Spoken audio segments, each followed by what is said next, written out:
The Israelites were very zealous for their nation. They had defined who was in and who was out. And they wanted to push the Romans out of their land.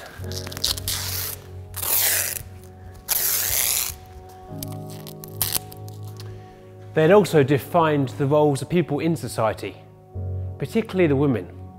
They had these very set boundaries, and often we too have set boundaries.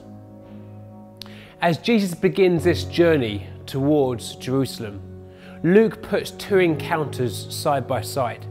The first encounter is with a legal man who comes to Jesus asking the question, "What must I do to inherit eternal life?" The man already knows the answer. It was quite a common question in their day, to love God and love his neighbour.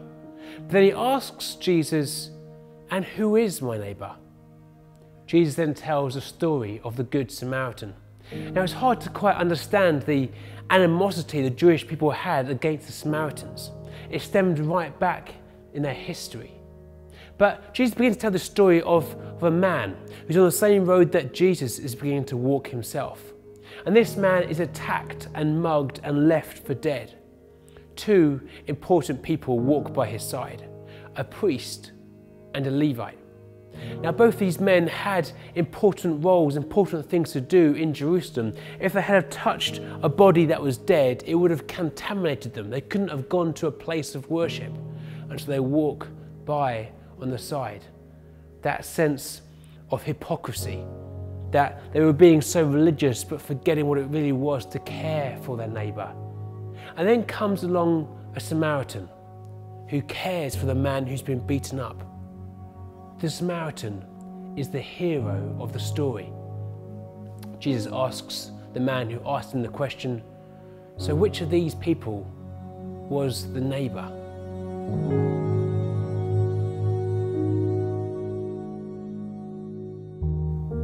Jesus is challenging this closed off, boxed up, racist mentality as he shows that Samaritans are no longer to be seen as inferior. You see, the Jewish people had lost the idea that they as a nation had been blessed to be a blessing to the other nations. Jesus confronts this head on.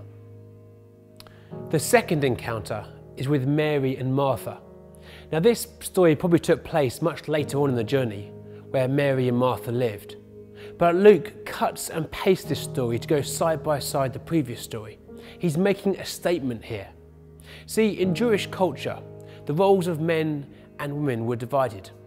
Even in their home, a man had a certain part of the house and the woman had a different part of the house. And yet in this story, Martha tells Jesus to ask Mary to go and help with the housework. But perhaps what she's really saying here is Mary's taking on the role of a man. This is the wrong place for her to be. She's probably sat on the man's side of the house and she's doing what men do. She's sat at the feet of a rabbi.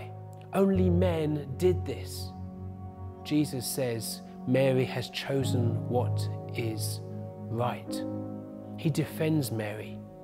He welcomes women. The challenge here for us as the church is whether we have created the same kind of boundaries. Perhaps not working with certain people because of their theological differences. Perhaps the way we treat young people and children. Perhaps the way we treat the older generation. Perhaps how we treat those who don't yet belong to the church. The challenge here is how can we be more like Jesus, blurring these boundaries and showing grace.